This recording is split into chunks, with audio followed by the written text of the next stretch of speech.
Muy buenos días, Panamá. Hoy es lunes 8 de mayo. Usted nos ve por Next, Canal 21. Nos escucha por KW Continente. Un día en el que arrancan las primarias en Cambio Democrático. Hoy hay actos tanto de Rómulo Ruz como de Yanibel Ábrego en su cuartel general en Capira. Un día en el que, bueno, acaban de oír, se mantiene esta crisis del agua y con conexiones, con daños conexos con esa falta de líquido de parte del Cuerpo de Bomberos de Panamá. Un día también en el que, bueno, estamos pendientes en qué va a pasar en la política electoral. Hoy pues, hay mucho ruido en redes. Sobre todo, pues hay dos tweets que quiero resaltar. Uno de Ramón Fonseca Mora. Hoy empieza el caso Lavajato, un nuevo juicio en el caso Lavajato.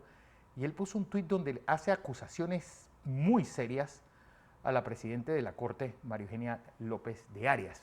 Un día en el que, bueno, no le quedó más al presidente de Colombia que echar para atrás. Después de esa posición firme del fiscal general de Colombia, Barbosa, quien dijo, señor, no, los fiscales no son súbditos o no son empleados de la presidencia de la República. Ojalá hubieran entendido eso en el quinquenio pasado. Igual, la derecha pues vence en las elecciones para escoger a los constituyentes en Chile. Don José. Buenos días, Fernando. Buenos días. Buenos días a toda nuestra audiencia que nos sigue en KW Continente Radio, en Canal 21 Next TV. Hoy, lunes 8 de mayo del 2023. En medio de una sequía, yo les sugiero que se lean las declaraciones de la directora del Instituto de Meteorología, en la cual habla sobre este tema y la posibilidad real, de la probabilidad de que tengamos un año niño con la prolongación de la falta de agua, de lluvias, por varias semanas más, lo cual sería ya es un problema y podría agravarse con mucha precisión, con datos. Ella nos habla sobre esto, que usted debe estar informado. Pero Fernando, yo quiero aprovechar la oportunidad, la primera, para hablarles de algo triste. Falleció doña Ixa Morgan de Lewis. A don Sammy, quiero extenderles, Fernando, a nombre de todo este colectivo, creo que lo hago igual de parte de Fernando, de Cañita Correa, porque decirlo que son amigos históricos con don Samuel Lewis Galindo. Doña Ixa deja a sus hijos, deja al compañero de su vida, esposo, por 75 años. No hay forma de expresar cómo se sentirá don Sammy en una situación como esta. Pero sus hijas deben sentirse orgullosos de haber podido contar con una mujer de la calidad de doña Ixa, madre, compañera, amiga. Tuve la oportunidad de partir con ella, con don Samuel, en su casa. Una mujer excepcional. Y también quiero expresarle a don Morgan nuestra condolencia por la pérdida de su hermana. Morgan.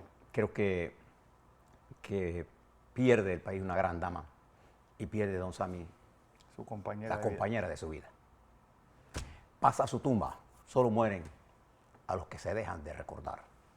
Y es muy difícil que ellos puedan prescindir de la presencia y del calor humano de doña Ixa. Bien, volvamos al mundo. Algunas cosas están pasando en nuestra... Voy a darle...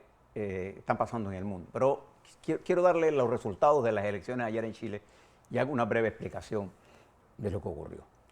Sin duda alguna, el gran ganador de estas elecciones fue el Partido Republicano de Juan Antonio Kast, que obtuvo 22 de las 50 personas que iban a votar, se iban a escoger. Eran 50 personas encargadas de la aprobación de las reformas constitucionales que serán sometidas el 7 de diciembre de este año a votación popular. Estas 50 personas tienen en sus manos la decisión final.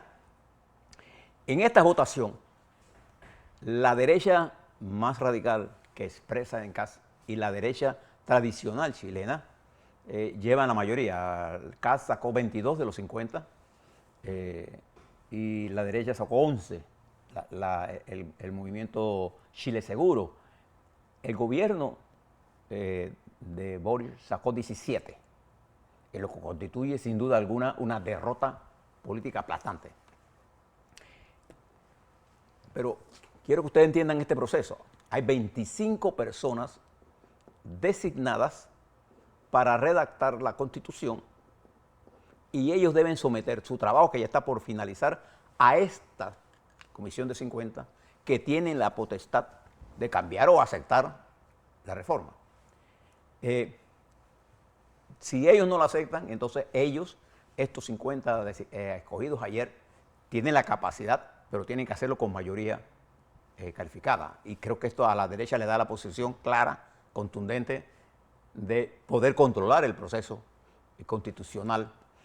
Pero ya tiene un avance que se hizo cuando se designó esta comisión de 25 personas. ¿Qué es lo evidente en esto? Que quedó expresado en lo que dijo Boric. No cometan el error que cometimos nosotros. De creernos que teníamos todo el poder y que podíamos decidir, y pues produjeron una constitución que asustó a todo el mundo en Chile, desde la izquierda moderada hasta la derecha. Y hoy el triunfo electoral lo adquiere CAS, el dirigente que perdió precisamente con Boric las elecciones y que hoy recupera una parte importante del poder político. Y la derecha, que también sí cree que hay que hacer reformas, pero no las que quería el grupo de Boric. CAS representa lo más desarrollista del periodo de Pinochet. Es más, él cree que se debe mantener la misma constitución, pero no tiene los votos para hacerlo. Creo que entre la derecha moderada y lo que aprendió Boric de todo esto, vamos a ver si Chile tiene esa capacidad. De todas maneras, en Chile prevalece otras necesidades en este momento mucho más urgentes: la seguridad, la migración, el problema de la inflación, el problema del bajo crecimiento económico, la falta de una estrategia correcta para manejar a Chile de hoy. Bueno, aquí las elecciones le dieron el primer chancletazo, vamos a decirlo así, a Boric políticamente en las elecciones, estas que acaban de terminar ayer. Bien. En segundo lugar, quiero plantearle lo que pasó y está pasando en Colombia. En Colombia, el presidente Petro, que se encontraba de gira en España, pasó a Portugal el domingo y en esa gira cometió varios deslices. Quizás el más importante fue el atribuirse poderes que la Constitución no le da. Él le dijo al fiscal general, procurador general, que debía recordar que el jefe es a él, que él es jefe del Estado y que él debe obediencia a él. Y leyó el artículo constitucional donde dice eso, que no dice lo que Petro creía que decía. La Corte Constitucional colombiana, que tiene un gran prestigio, le respondió a Petro y le dijo que está claro en la Constitución la división de poderes. Y Petro acepta que se equivocó. Pero el daño que se hizo con esas declaraciones, Fernando, y su manejo de creer que lo que él dice es la realidad o es la legalidad, lo conducen ahora a un enfrentamiento. Él llegó ayer al país para enfrentarse a una situación completamente diferente a la que él dejó. Recuerda que él viene de la promoción, en el caso de Venezuela, de querer llevar al caso venezolano a una solución que favorezca más a Maduro que nada en la práctica. Pero la sorpresa no deja de atacarlo cuando en Venezuela, después del 1 de mayo y de las declaraciones que hiciera Maduro, prometiendo no aumento de salario, lo que pasó en ese acto fue la liquidación del sistema de salarios para sustituirlos con bonos de guerra y bonos de alimentos y mantener el salario mensual en $5, que afectan las jubilaciones. Claro. $5 mensuales. Y esto ha generado en el grupo chavista sindical rechazo. Cuando Maduro sometió a votación si los trabajadores estaban con estos bonos, lo que escuchó fue un no rotundo. Y sin embargo dijo aprobado. Fíjese cómo actúa. Y esto ha creado un problema interno. Además de que nunca se ha sabido del Alzheimer, ¿cómo se llama? El que... Ah, el que era de PDVSA. Tarek el Alzheimer. Tarek el Alzheimer. Y que nadie dice dónde está. Este caballero que le han aplicado una especie de sello se encuentra incomunicado, nadie sabe dónde está realmente. Y este hombre y toda esta cúpula es la responsable de la pérdida de miles de millones de dólares que nadie quiere responder. Y entonces ahora se encuentra este gobierno de Maduro desnudo frente al mundo y con un enfrentamiento frente al problema de Citgo, que después le hablo sobre esto. Pero creo que Maduro se ha enconchado en atacar a los Estados Unidos, en elevar la retórica antiimperialista, mientras esconde su dinero en otras naciones. Nada, basta ver cómo se han manejado todos estos casos para que usted vea lo que realmente representa este régimen.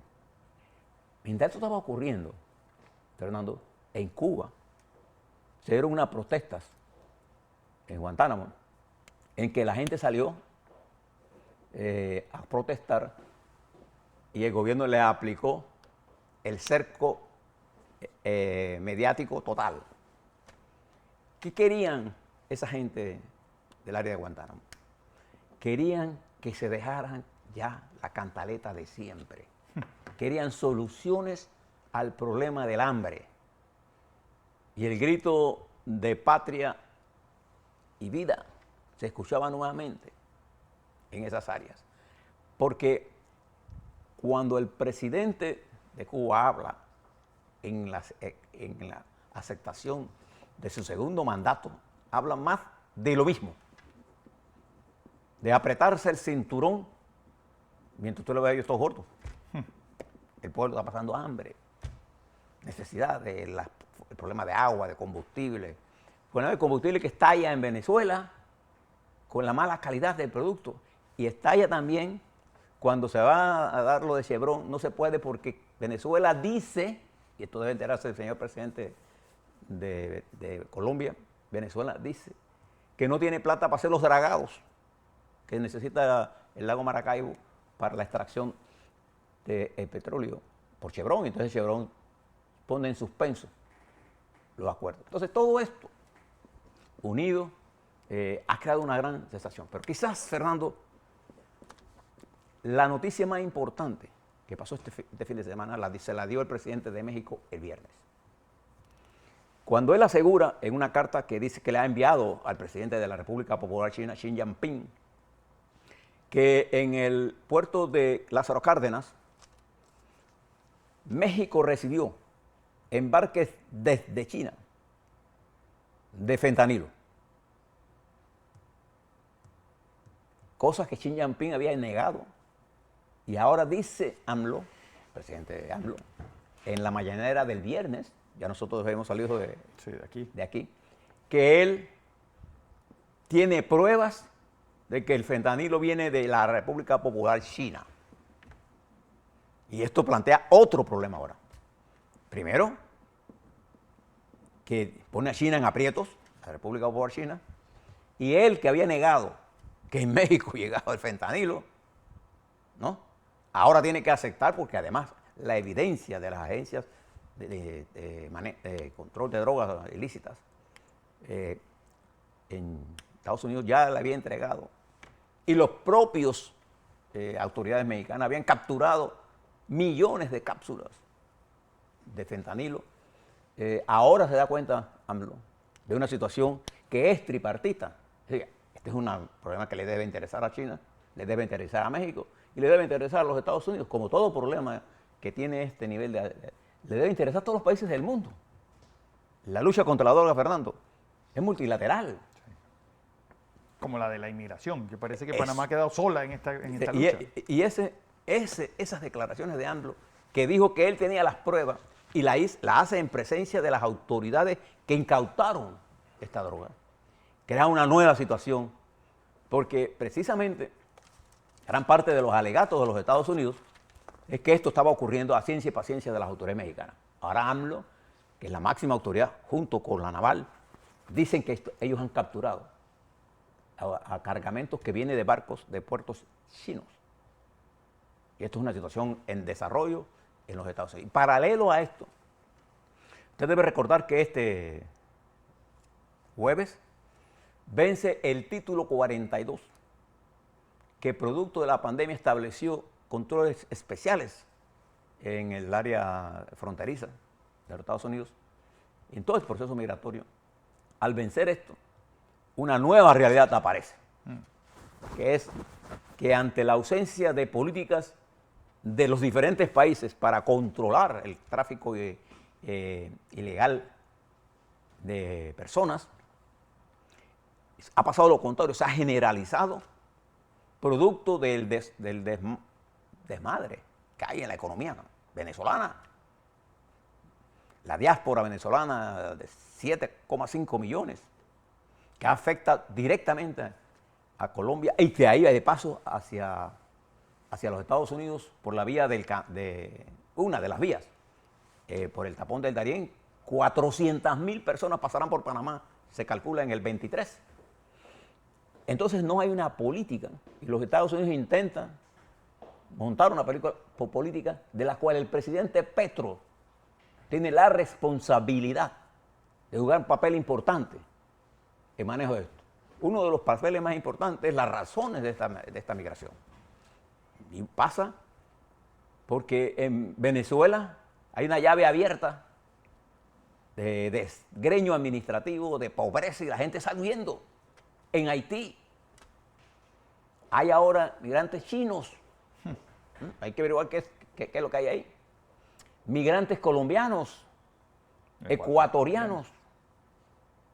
Entonces todo esto genera una seria problemática para la República de Panamá. Y los Estados Unidos también lo saben. Y entonces nosotros tenemos que, así como el crimen está organizado, nuestros países tienen que organizarse, Fernando, para una de los más duros combates que tenemos que dar en cómo atender esto sin caer en la deshumanización, pero caer en la realidad de cuál es el esfuerzo que cada uno de los países tiene que hacer para controlar la inmigración ilegal, que además es aprovechada para el tráfico ilegal de niños, para la prostitución, para el maltrato a las mujeres. ¿Cuántos niños, mujeres, ancianos mueren en estas travesías? No solamente por el tapón del Darién, sino a lo largo de todo esto. Ya salió un contingente de la frontera peruana-chilena y que llegó a Venezuela. Pero Fernando, también una de las cosas más dramáticas, por decirlo menos, que ocurrió fueron las declaraciones de la presidenta peruana, Dina Boluarte. Mujer no pega una. Que en una acción típica de Poncio Pilato se lava las manos sobre un alegato desde el punto de vista político torpe. Porque ella dice que ella no ejerce comando sobre las unidades de las Fuerzas Armadas. Hombre, los que conocemos Perú y conocemos las Fuerzas Armadas peruanas y las Fuerzas Armadas en general, ninguna de esas unidades se mueve si no hay un mandato y una orden del presidente de la República. En este caso, de la presidenta. Ella ha tenido que dar las instrucciones para la movilización hacia el Puno, hacia la represión. Ella o su ministro del primer ministro, pero bajo el mandato de ella. Ella ahora dice que ella no tiene comando, que esto es una responsabilidad de las Fuerzas Armadas por un informe que se dio de los derechos humanos. Ahora le saca la tabla a los militares, porque ella debe asumir la responsabilidad.